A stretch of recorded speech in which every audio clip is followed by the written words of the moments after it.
আমি ধরা লাগবে খালি আরো সমস্যা না। দেখা লাগবে খালি ধরি বলি। আসসালামু আলাইকুম ভিউয়ার্স, আশা করি আপনারা সবাই ভালো আছেন। নতুন একটা ভিডিওতে আপনাদের স্বাগতম।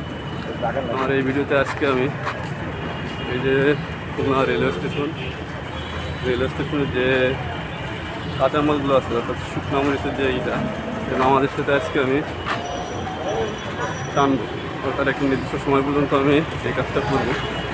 এই কাজটা যদি আপনাদের ভালো লাগে তাহলে ভিডিওটা ভালো লাগলে আমার সাপোর্ট করে সাথে থাকেন। আমি জাস্ট শুধু আমাদের কষ্টটা ফিল নেওয়ার জন্য এই পুরো কাজটা করবো। অর্থাৎ এখন যে আমি ঠেলাগাড়ি টানতেছি, ঠেলাগাড়ি টানার সাথে সাথে আমি মোটামুটি এগুলো নামাবো, নামাই দেখতে চাই আসলে কাজটা কিন্তু অনেক মেলামত প্রায় 25 থেকে 30টা কষ্ট হবে। পিছনে থেকে 2টা মামা ফেলতেছে, তার একটা মামা আছে